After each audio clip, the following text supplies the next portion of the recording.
네, 지난 시간에 세 가지 요점이 가장 기억해야 될 거라고 말씀을 드렸는데요. 첫 번째가 돈을 벌어야 하는 욕구를 정확히 알아. 그리고 두 번째가 그 욕구에 맞는 움직임을 찾고 모르겠으면 배워라. 세 번째, 경영자 원장으로서의 영업력을 키워라. 그래서 가장 중요한 거는 돈을 벌어야 하는 욕구를 정확히 알아. 그래서 MA연에서는 이 돈을 벌어서 어떻게 널리 이롭게 사용한다라는 거. 그 다음에 그 욕구에 맞는 움직임을 찾고 모르겠으면 배워라. 그래서 저희가 이렇게 세팅하는 방법, 이런 것들을 배우는 거죠. 모르니까는 열심히 배워야 되는 거. 그 다음에 세 번째, 경영자 원장으로서의 영업력을 키워라. 그래서 테크닉만 잘해서 되는 게 아니라 이렇게 영업력이 굉장히 중요하다. 그리고 영업력뿐만이 아니라 경영 능력도 굉장히 중요한데, 사실 이런 거를 우리가 잘 모르다 보니까 이렇게 원장님들끼리 이렇게 하는 네트워크, 우리 MA연에서 이렇게 서로 교류하는 것들이 굉장히 좋은 그 가르침, 이런 것들을 배울 수 있는 것 같아요. 그래서 서로 아끼지 않고 가르쳐주는 멘토들이 계셔서 이 모임이 더 좋은 모임인 거라고 생각이 듭니다. 자, 그러면 오늘은 당신은 상담 받을 것인가, 그 다음에 컨설팅 받을 것인가, 두 번째 챕터인데요. 당신에게 필요한 것이 상담인지 컨설팅인지부터 생각해보자. 그러기 위해서는 먼저 이 둘의 의미를 제대로 알아야 한다. 사전적 의미로 접근하자는 게 아니라 자신이 상담을 받아야 할 사람인지 컨설팅을 받아야 할 사람인지 스스로 알고 있어야 적절한 조언을 해줄 수 있기 때문에 생각해 보자는 것이다. 먼저 나는 상담과 컨설팅의 차이를 아래와 같이 구분한다. 상담은 일반적인 수준보다 못한 수준의 능력자를 일반적인 수준으로 끌어올리기 위한 조언을 가리킨다. 예를 들어 잘 되는 5인 이상의 피부샵 상담 실장들이 올리는 매출만도 못 올리는 샵이라면 상담을 받아야지 컨설팅 트레이닝을 받아서는 안 된다. 반면 컨설팅은 에스테틱 업계 평균식 또는 평균 상위를 웃도는 샵들을 위한 것이어야 한다. 이런 샵들은 더 벌크업하고 더 많은 매출을 올리기 위해 컨설팅을 받아야 한다. 즉, 일반적인 수준에서 상위 수준으로 가는 조언을 받는 것이 컨설팅이다. 그런데 매출 상승 컨설팅, 샵 경영 컨설팅을 자처하는 업체 혹은 사람들이 하는 조언들을 보면 앞에 설명한 상담과 컨설팅이 전혀 구분이 되어 있지 않을 때가 대부분이다. 본인만의 포트폴리오를 제시하는 수준에 그치거나 현실적으로 실천하기 애매한 가이드여서 샵들이 제대로 못 따라가는 경우가 많다. 게다가 조언하는 본인들 또한 확신이 없으니 내담자들을 확 잡아당기지도 못하는 것이다. 다시 말해 이 숍이 컨설팅을 받아야 하는지 또는 상담을 받아야 하는지도 제대로 파악하지 못하니까 뭐가 필요한지 현실적인 이야기는 깊이 관여할 수도 없게 되는 것이다. 이 부분을 제대로 알아야 적절한 어드바이스를 할 수 있다. 그 말이 진짜 맞는 것 같아요. 그러니까 상담은 평균 이하였을 때 평균치로 끌어올리기 위한 것을 상담이라고 하는 거고, 컨설팅은 잘하고 있는 샵을 더 잘하게 하기 위한 것을 컨설팅이라고 하는데, 저도 사실 처음에는 상담을 받으러 간 거였죠. 그런데 그분이 컨설팅도 아니고 상담도 아닌데 비용은 컨설팅 비용을 냈어요. 어쨌든 비용은 굉장히 출혈이 많이 컸죠. 그래서 상담, 그러니까 그런 컨설팅 업자도 본인이 무엇을 저한테 해줄지도 모르고 저 역시 마찬가지로 내가 무엇을 받을지도 모르고 돈만 낸 거죠.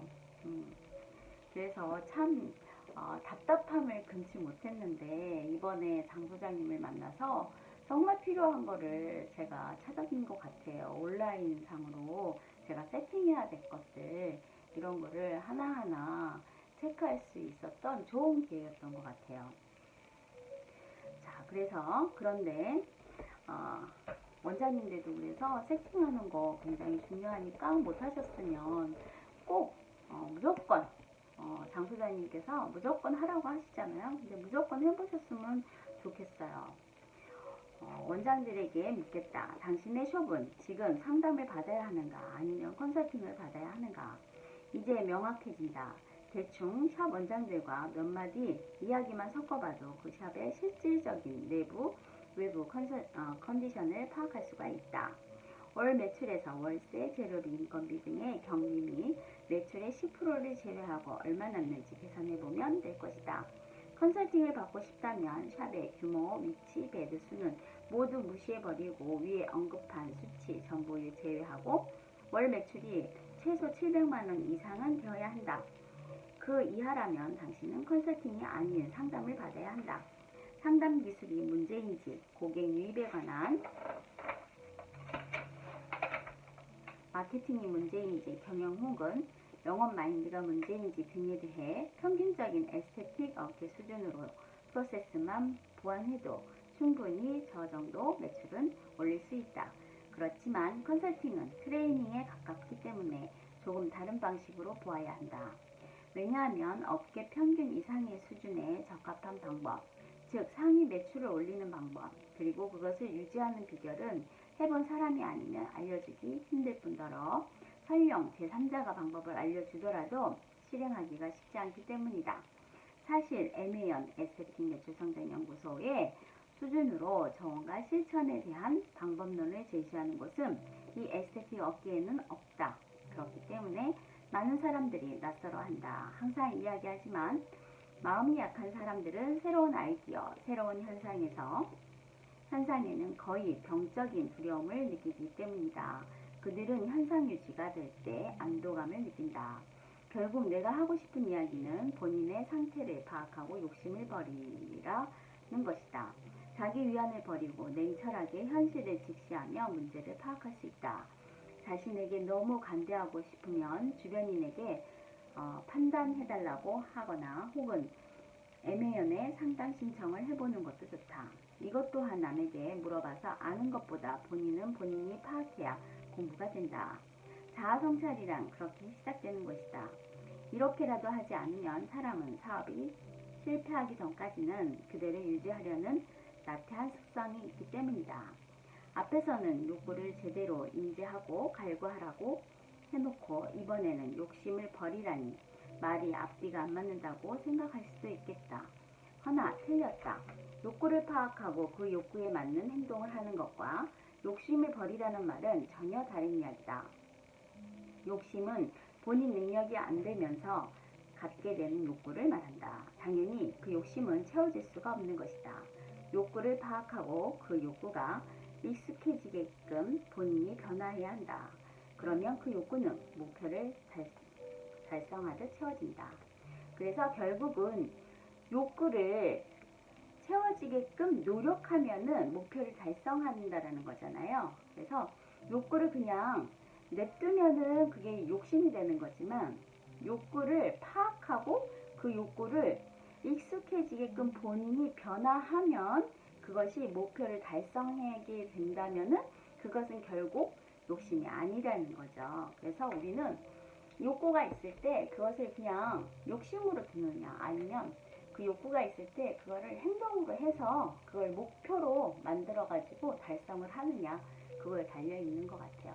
그래서 지금 하고 있는 지금 이 자체가 우리 멘탈을 체면을 거는 거예요. 우리 스스로가 우리는 할 수 있다 라는 거죠. 그래서 지금 이 장 소장님이 이 얘기를 쓴 거를 이렇게 보면은 정말 나이도 어린 나이잖아요. 사실 30대인데 30대 초반밖에 안 되셨는데 저는 이렇게 얘기를 들어보면 와 제가 정말 저는 이렇게 중소기업에서도 일을 해봤고 대기업에서도 일을 해봤고 그리고 교육을 또 많이 해봤고 또 학교에서도 강의도 해보고 뭐 샵에서도 해보고 원장님들도 강의해보고 이렇게 해봤는데 진짜 어떻게 하면은 저런 어린 나이에 저런 말씀을 하실 수 있을까? 저런 경험을 안 해보고도 어떻게 이렇게 강의를 정말 디테일한 거, 와, 저런 걸 어떻게 얘기를 할 수가 있을까? 이렇게 말씀하실 때 강의를 들으면서 그런 생각을 참 많이 했었어요. 그래서 참 신기하다. 정말 대단하다. 머리가 좋은 거 아니면, 머리가 천재 아니면, 야, 이거 어려운데. 그런 생각이 자꾸 들더라고요. 그래서 원장님들 정말, 정말 믿고 하시면 될 것 같아요. 정말. 그냥 무조건 하시면 될 것 같아요. 그래서 저는, 수업을 들을 때마다 신뢰가 팍팍 갔어요. 제가, 처음에는 되게 진짜 사기꾼처럼 생각했었거든요. 그래서 후기에도 11기 제가 후기에도 들으면서 처음에 사기꾼이라고 했었어요. 근데 들으면서 정말 이분은 어, 정말 그 내면적인 그 처음에 자기의 그 히스토리를 얘기를 했을 때 저렇게 어렵게 극복을 해왔기 때문에 삶적인 극복을 해왔기 때문에 그런 경험에서 나오는 거구나 라는 거를 제가 이제 깨닫고 믿게 됐죠. 그래서 신뢰를 하게 됐어요. 자, 22페이지 보시면 1인 샵으로 22페이지 볼게요. 그래서 저가 탈피 프로젝트예요. 1인 샵으로 상위 클래스에 매출 선점하기 다 버리기 1인 샵으로 상위 클래스에 매출 선점하기 다 버리기. 자, 과거의 시장 내 점포는 장사가 좀 된다 싶으면 규모를 벌크업하여 샵을 운영하는 경우가 많았다. 이게 저 얘기하는 것 같아요. 당연히 마케팅 등에 비용을 투자하지 않아도 워킹 고객, 입소문 고객 등의 수요가 넘쳐나서 규모가 커지고 직원이 늘어나도 충분히 감당할 수 있었다. 그러나 누구나 창업이 가능한 시점이 되고 나서부터는 1인 숍 혹은 투자 비용이 적은 규모의 숍들이 생기기 시작하면서부터 대형 숍들의 입지가 점점 낮아지고 점포의 수가 늘다 보니 경쟁이 치열해졌다. 벌크업했던 숍들은 다시 벌크다운에 들어가며 고정비용 등을 낮추기 시작해서 본인의 숍 규모를 축소하기 시작했고 본인이나 숍이나 포지션에 예전만 못하고 낮아지다 보니 자신감이 하락하여 단가도 낮아지게 되었다. 고정비용을 줄였다고 해서 그렇게 된 까닭은 이해할 수 없지만 여차저차 시간을 흘러 현재는 5인 이상의 규모의 샵들보다 1인 숍의 개체수가 많은 상황이다. 결국 과거와는 전세가 역전된 상태인데 이 분야 또한 비스름한 콘셉트 숍들이 난무한다. 1인 숍이니까 한국인 특유의 규모 열등감, 집도 큰 평수여야 하고 차도 대형 차여야 하는 데 의해 대대 가격을 다운시켜야 영업하며 본인의 노동자의 가치 또한 낮춰버리는 경우가 대부분이다. 툭하면 피부과, 성형외과 등의 타 업종의 규모, 업종의 특점을 언급하며 자기 위안을 삼는다. 그리고 명확한 컨셉트조차 없다. 10군데 숍이 있으며 9군데의 숍들은 대부분 프로그램, 가격, 마케팅, 형태 등이 비슷하다. 상황이 이러하니 고객 입장에서는 좀 더 깔끔한 곳, 티켓팅 푸시가 없어 부담이 적은 곳, 혹은 가깝거나 이동이 편리한 곳을 택한 것이다. 마치 소개팅에서 여러 명의 경쟁자들 속에서 단 한 명의 이성의 선택을 기다려야 하는 운영 형태에 비슷하다. 사실 에스테틱 고객 DB의 범위는 여러분들이 생각하는 것보다 훨씬 광범위하고 생각지 못한 영역에 방치하고 있는 DB들이 많다. 다만 여러분의 시각에서 한정된 고객 DB를 기준으로 예를 든 것이다. 이런 문제는 하나하나에 나열하자면 너무나 많지만 큰 틀에서 보자면 경영주들의 경영식 부재, 숍 운영에 대한 세일즈 마케팅 능력 부족 등이 있겠다. 이제 해결 방안을 제시하겠다. 처음에 제가 샵을 시작했을 때 그렇게 규모가 처음에는 5명으로 시작해서 10명 밀렸다가요.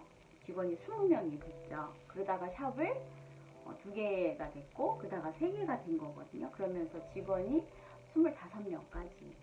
그리고 이렇게 많아졌죠. 그렇게 해도 뭐 청담동에서는 사실 이렇게 지나가다가 오는 사람은 그때도 없었어요. 그런데 그때 당시에는 DM을 발송을 했는데 저희가 처음에 청담동에서 오픈을 했을 때 DM을 신문지에, 그때는 신문지죠. 인터넷이 없었으니까 신문지에다가 그 전단지를 껴서 각 지역마다 이렇게 10,000부 정도씩 해가지고 한 번을 딱 뿌려봤는데 한 80만 원인가, 그때 당시에 80만 원 들었던 것 같은데, 근데 단 한 명도 안 왔어요. 단 한 명도. 처음에 오픈하고 뿌렸는데 단 한 명도 안 와서 안 했어요. 그 이후로는 청담동은 이렇게 하면 안 오는구나. 그래서 안 했어요. 그리고 나서 이제 지나가고, 그리고 나서 이제는 발로 뛴 거죠. 그래서 이제 VIP 마케팅을 그냥 쫓아다니면서 한 거죠. 그리고 나서는 이제 소개로 오게 됐고, 그래서 이제 소개 마케팅만 한 거예요. 그러다가 압구정에 이제 샵을 오픈을 하고 나서는 거기 현대아파트, 한양 아파트가 있잖아요. 거기에서 그때는 이제 DM을 발송을 했어요. 아파트마다. 거기는 이제 지금도 만약 같을 거예요. 그 수의실에 가면은 이렇게 돈 얼마 주면은 이렇게 아파트마다 왜 수입차들도 이렇게 우편함에다가 넣을 수 있게끔 해주잖아요. 그렇게 해서 각 호수별로 해가지고 각 세대별로 다 우편 발송을 했죠. 그것도 돈이 되게 많이 들죠. 그렇게 해서 상품권 형식으로 해서 각 호마다 이렇게 다 보냈어요. 그렇게 해서 뿌렸더니 한 뭐 100만원 뿌리면 그래도 한 10명 났던 것 같아요. 그러니까 잘 될 수밖에 없죠. 100만원 뿌리면 한 1000만원은 걷었으니까. 그래서 그렇게 해서 신규 회원을 모집을 했었어요. 압구정에서는 그렇게 이제 했었고, 강남 같은 경우는 기존 고객들한테 이제 소개. 근데 강남은 단가가 좀 저렴했었어요. 그런데 이제 강남에서 샵을 접고, 이제 그때 좀 안 좋은 일이 있어서 전체적으로 샵을 다 문을 닫았어요. 그래서 청담에 이렇게 한 곳으로 몰면서 손님들 정리를, 이제 직원도 정리를 하고, 그러면서 고객들도 정리를 했죠. 그래서 직원들이 정리가 되니까 고객들도 정리가 되더라고요. 그러면서 이제 제가 할 수 있는, 그때 직원 2명, 그 다음에 저 이렇게 3명이었으니까 제가 할 수 있는 VIP 고객들만 이제 추린 거예요. 그렇게 해서 이제 그럴 수밖에 없는 상황이 왔었는데 마침 경기가 안 좋아진 거죠. 그래서 다행히도 경기가 안 좋아진 걸 모르고 저는 그냥 지냈던 거예요. 그래서 그렇게 운영을 하면서 가격대는 저는 그냥 유지를 했었어요. 떨어뜨리지 않고. 그런데 주변을 보니까는 가격대가 사람들이 우후죽순 하면서 이제 막 가격대가 막 떨어지더라고요. 그래서 저는 속으로는 되게 그분들을 욕했어요. 아니 그렇게 일을 해가지고 근데 올리지는 못하는 거죠. 사실 올리고 싶었어요. 왜냐하면 예전에는 제가 관리를 안 했다가 직원들을 이제 잘리고 나서 제가 직접 관리를 했어야 되니까 가격을 올리고 싶은데 주변이 워낙 싸지니까 가격을 못 올리겠는 거죠. 그래서 예전에 전신관리를 30만 원도 받고 그랬는데 사실 그 가격이 지금도 30만 원이잖아요. 전신관리가. 그러니까 10년 전에 30만 원이 지금도 30만 원 받으면 못 올린 거죠. 최근에 와서 올렸어요. 최근에. 애매연 들어와서 전신을 40만 원 지금 받고 있어요. 그러니까 올랐죠. 그래서 지금은 오히려 이제 한 단계 업그레이드를 시켰어요. 아예. 그래서 베드도 지금 현재는 얼마 전까지만 해도 베드가 저희가 셋, 넷, 다섯, 여섯, 7개 가 있다가 지금은 4개로. 그래서 커플룸도 그냥 베드 하나만 놔두고 VIP실을 만들고, 그 다음에 베드 3개 있는 룸도 베드 2개로 해서 줄이고, 그래서 지금 베드 4개로 됐어요. 그러니까 싱글룸을 각각 하나씩만 두고, 그래서 베드를 완전 줄였어요. 공간을 더 확보를 하고, 그냥 우리는 VIP로 가자 해서 지금 다 싱글룸에다가 다 그냥 스타일러 각자 넣고, 그냥 그 다음에 소파까지 다 개별로 넣고요. 그 다음에 커플룸으로 그냥 3룸이었는데 3베드가 들어가 있는데 지금 커플로 그냥 베드 2개만 딱 들어가고, 거기에도 이제 소파가 각자 들어가고, 그래서 차별화를 줬어요, 아예. 그리고 가격도 올리고. 그랬더니 오히려 고객들은 이제 VVIP실은 완전히 이제 가격대가 단가가 높아져서 고객들도 차별화시키고. 그러니까 오히려 고객들도 좀 제 눈치를 보는 것 같아요. 지금 이제 좀 변화가 있는구나 라고 생각을 하시는 것 같아요. 그래서 오래된 단골이다 보니까 약간 진상 고객이 조금 있었거든요. 근데 지금 정리를, 사실 여기 샵에 오면서 한 몇 분 계셨어요. 한 분이 전신관리를 15만원을 하셨던 분이 있어요. 150원. 언니 친구의 친구분이. 근데 그분이 가족이 다 다녀요. 4명이.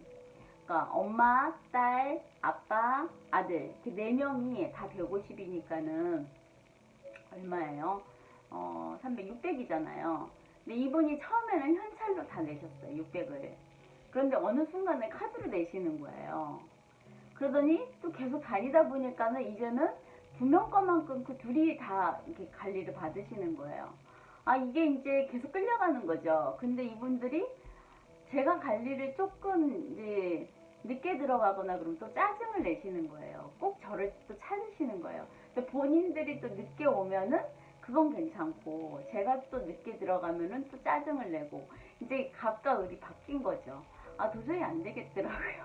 그래가지고 제가, 아, 이거는 아니다. 근데 어느 날 이제 계기가 있었어요. 우리 고객님이 이제 회장님이 계시는데, 그 회장님이 오셨는데 그분 딸이 청담 여기 중학교에 여자 선생님이세요. 근데 이 소파에 이렇게 벌러덩 누워있는 거야, 혼자. 근데 그 회장님이 오셨는데도 불구하고 혼자서 그 긴 소파에 혼자 쓰고 있는 거죠. 아, 근데 일어나야 되는데 일어나지를 않고 자기가 기다린다라는 거예요, 늦게라도. 그러니까 좀 기다리고 있다라는 거를 막 이렇게 티를 내는 거죠. 아, 그래가지고 이 회장님이 좀 늦게 나오셨는데 관리가 좀 늦어졌어. 지연이 된 거죠. 그러니까 본인이 기다려야 되는 거니까 그걸 컴플레인을 한다고 이제 누워있는 거를 모습을 보고 너무 저도 이제 좀 회장님한테 죄송하기도 하고, 그 모습이 너무 안 좋아서. 그래서 아, 이 사람들은 좀 아니겠다 싶어가지고 그 다음에는 가격을 그냥 올렸어요. 그냥 한 사람당 300씩 해야 된다고 얘기를 드리고, 그랬더니 너무 비싸다. 깎아줄 수 없냐, 이번에는 못 깎아드린다, 이렇게 해가지고 그냥 눈 꾹 감고 그냥 정리를 했어요. 600만원 그냥 날라갔죠.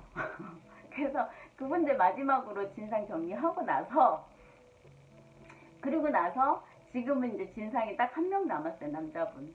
지금 그분도 저를 알고 이제 저희 샵에 오신 지 14년, 지금 14년은 그 전에 LG에 있을 때부터 아셨던 분인데 지금도 오고 계시는데, 이제 그분은 이제 턱 밑에 왔어요. 근데 본인이 지금 몸 조심하고 계시는 것 같아요. 그렇게 한 분 딱 계셔요. 그래서 오래되신 분들이 더 그래서 좀 이렇게 이 분위기를 바꿔야 되겠다 이런 생각을 하고는 있어요. 그래서 그런 부분들이 좀 힘들더라고요. 그래서 어쨌든 이 가격을 낮춘다라는 거는 제 살 깎아먹기인 것 같아요. 그래서 오히려 좀 더 올리고 좀 경쟁력을 키우는 게 낫지 않을까 싶어요. 그게 다 같이 죽지 않는 길이라고 생각이 들어요. 자, 그래서 객단가가 높은 관리를 주력으로 세팅해라. 이거 맞는 것 같아요. 객단가가 높아야 돼. 우리는 노동이잖아요, 사실. 자, 그리고 했을 때 더 잘해드릴 수가 있고, 더 이익이 남으니까 더 잘해드릴 수가 있죠. 자, 1인 샵이라도 프레임 때문에 경영주 본인들이 스스로 고가가 아닌 그보다 낮은 단가를 택한다. DB들의 재정 상황도 모르면서 말이다.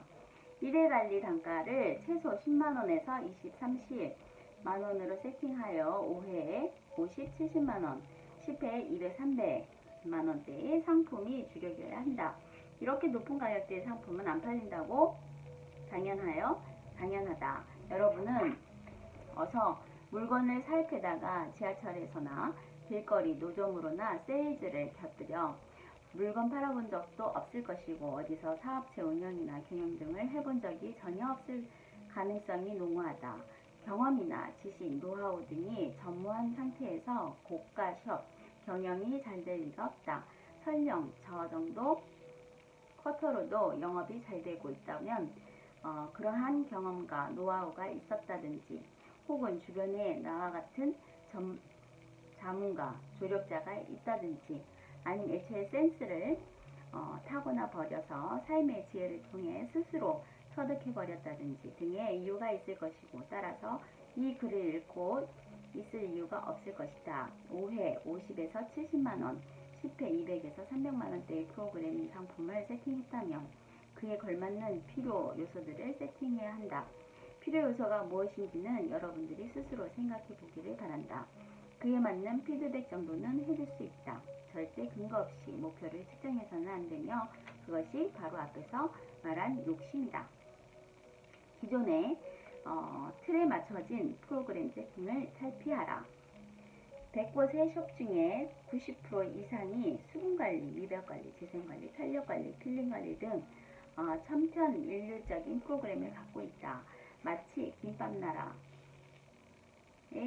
나라나 김밥천국에 가면 흔히 볼 수 있는 야채김밥, 치즈김밥, 참치김밥, 돈가스, 김치찌개, 된장찌개 등 이렇게 동기화된 메뉴판처럼 누가 정해준 것도 아닌데 그게 매뉴얼이나 되는 듯 똑같은 프로그램이 세팅되어 있는 것이다. 똑같은 수분관리도 다른 이름, 다른 형태, 높은 가격으로 왜 세팅이 안 될까?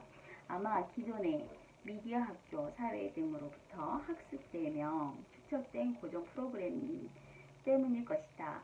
남들과 다른 행동에 다른 시선을 두려워하는 사람들의 고립불안증이라고 생각한다. 기존 고객들이 A숍에 가도 저런 메뉴에 비슷한 금액, B숍에 가도 저런 메뉴에 비슷한 금액, C숍에 가도 마찬가지인 상황에서 우리 숍에 왔는데 비슷한 메뉴에 A, B, C 숍들보다 단가가 높다면 이 경우는 가격을 올려받더라도 실패한 단가 측정이다. 이미 A, B 숍들이 고객에게 에스테틱 관리 단가, 평균 수치를 학습시켰고 그런 프레임 역시 만들어졌기 때문이다. 그러므로 없던 것, 존재하지 않은 것을 창출하는 게 독보적일 수 있고 고객의 가격 비교 자체를 예방할 수 있는 방법이기도 하다. 만약 내게 기존 1인숍 창업자들의 똑같은 창업자금, 경력 상권이 주어진다면 아래와 같이 숍 세팅을 진행할 것이다. 상호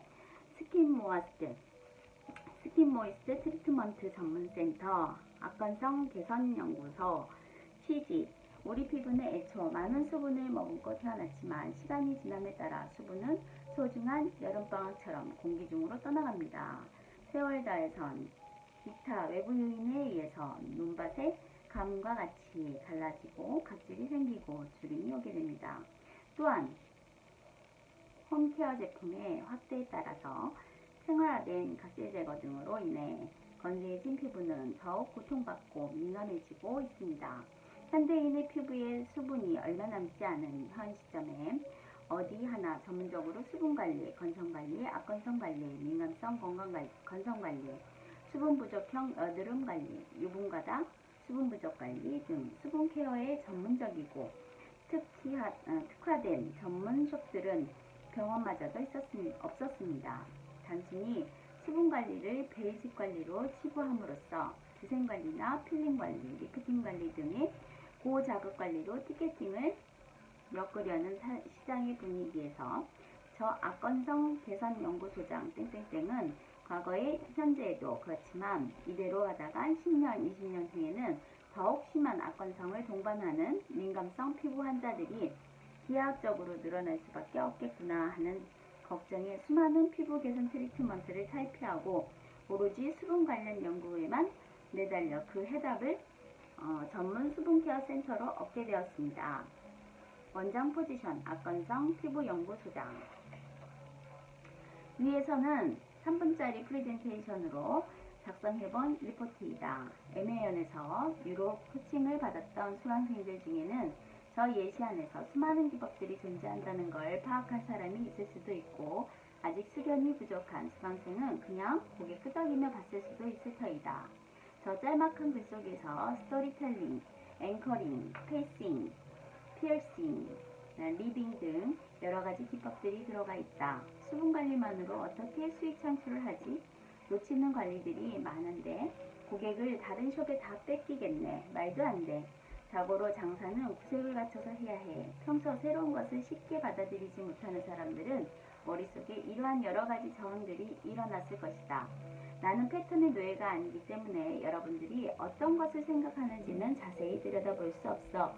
대략 저 정도로 유추해보았다. 과거 먹고 살기 힘든 시절에는 구색을 갖추는 것이 중요했다.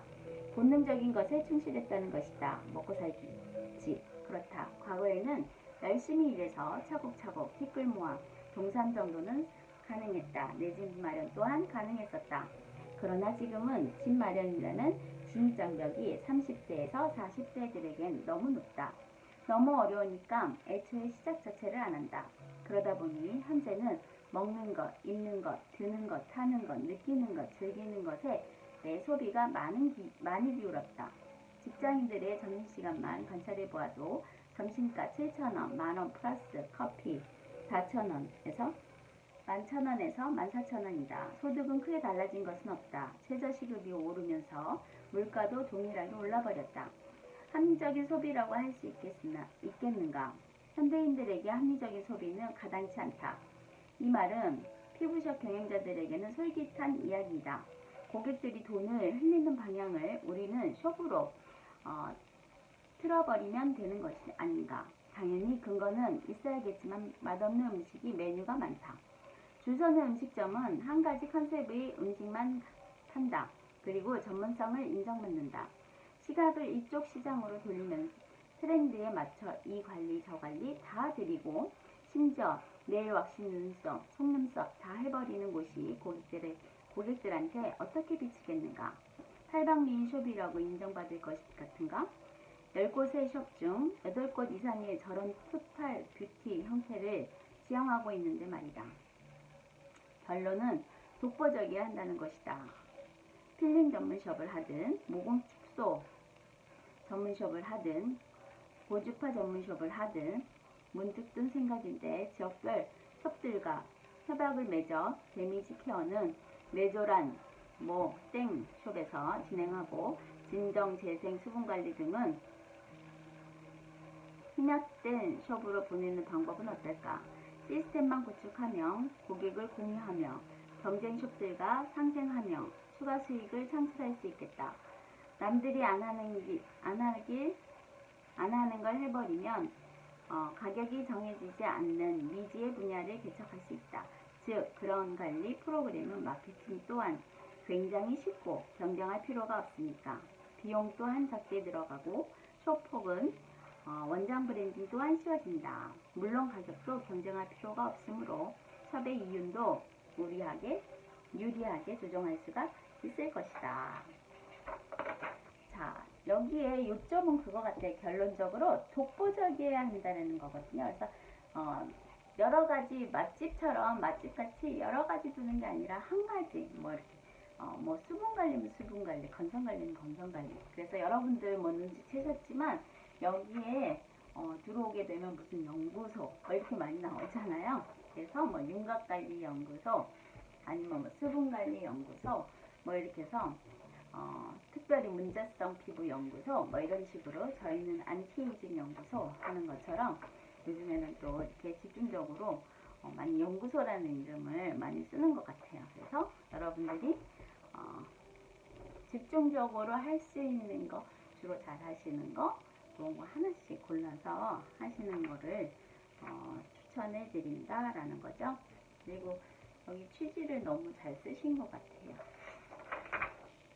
자, 오늘은 그래서 객단가 높은 관리를 주력 세팅하라. 이건 저는 전적으로 동의합니다. 제품도 팔려면 싼 거 진짜 100개 파는 거나 이윤이 비싼 거 하나 파는 거나 똑같거든요. 근데 싼 거 100개 팔려면은 말을 여러 번 해야 되잖아요. 근데 비싼 거 하나 팔면은 똑같거든요. 싼 거 하나 파나 싼 거 100개 파나 비싼 거 하나 파나. 그쵸? 근데 말하는 거는 한 번 파는 게 똑같죠. 그래서 저는 비싼 거 파는 게 더 좋은 것 같아요. 근데 저도 그 소장님한테 세명 걸린 것 중에 하나는 뭐냐면 고객이 돈이 없다고 생각하면 절대 안 된다라는 거죠. 피부 관리실에 오시는 분은 돈이 있으니까 오는 거거든요. 그래서 원장님들은 돈이 있잖아요. 근데 원장님들을 떠나서 직원들 상담 제품 팔 때 이렇게 상담할 때 보면 고객하고 상담할 때 보면 본인이 돈이 없다고 생각을 하는지 고객을 걱정을 해주는 거예요. 저희가 요번에 이제 180만 원짜리 앰플을 파는데 고객은 비싸다고 하죠, 당연히. 그냥 비싸다고 해요, 무조건. 비싸다고 하는데 그 고객은 사실 1000만 원짜리 백 들고 다니고 1000만 원짜리 뭐 명품 옷 입고 하시는 분들이거든요. 근데 직원들은 사실 뭐 1000만 원짜리 뭐 옷 못 입죠. 근데 우리 생각으로 하면 안 되잖아요, 상담을. 그럼 고객의 수준의 생각으로 사모님 입장에서 생각을 해야 되거든요. 그 고객의 입장에서. 그 고객님은 그 정도 명품 옷 진짜 뭐 180만 원이면은 백 하나 값도 안 되고 반지 링 하나 값도 안 되는 거거든요. 그러면 뭐 그 사모님 그 링 하나 값도 안 되는 거예요. 진짜 실반지 값도 하나 값도 안 되는데 그거 하나 안 쓰시고 이거 한 달 이상 쓰는데 얼굴이 완전 바뀌잖아요. 그러는데 왜 못 사겠어요? 이런 거 안 쓰시면은 그 링 하나 안 사고 얼굴 좋아지는 게 훨씬 좋겠네요. 다른 사람들한테 칭찬 듣고 얼마나 좋아요. 그러니까는 어떤 사람이 사겠어요? 사모님 같은 사람이 안 사면 누가 쓰겠냐고, 이런 제품들을. 그래서 좀 위해줘야죠. 그 고객님을 위하는 척 하면서 이렇게 대우를 하면서 안 살 수 없게끔 만들어야 되는 거죠.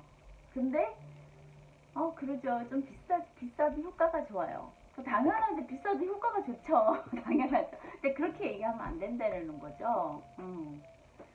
당연히 사모님 같은 사람이, 고객님 같은 분이 이런 거는 당연히 살 수 있는 거예요. 고객님 같은 사람이 사야지 누가 사야겠어요. 당연히. 당연한 거예요. 이거는 고객님 같은 분이 쓸 수 있는 거예요. 고객님 같은 사람이 이걸 안 사면 누가 쓰겠어요. 그렇게 해야죠. 그래서 결국 저희는 오늘도 하나 팔았어요. 180만 원짜리. 그래서 180만 원짜리 앰플 한 달 쓰는 거거든요. 그러니까 고객님 같은 사람이 이거 써야지 누가 쓰겠어요. 이거 이거 백 하나 값도 안 되는데 그거 한번 백 하나 쓰는 것도 백도 뭐 1000만 원 넘잖아요. 그 새끼백도 안 돼요. 지갑 하나 값도 안 되는 거예요. 그거 하나 안 사고 그냥 얼굴 바르세요. 얼굴이 훨 좋아지는데 1년에 한 번만 하면 되는데. 그쵸? 그렇게 해서 좀 고객의 입장에서 생각을 해주는 게 훨씬 좋을 것 같아요. 그래서 독보적으로 자기가 할 수 있는 거, 그래서 한 가지씩 전문 분야를 하나씩 해서 타깃으로 해서 하는 게 좋다라고. 오늘은 여기까지 하겠습니다. 수고하셨어요.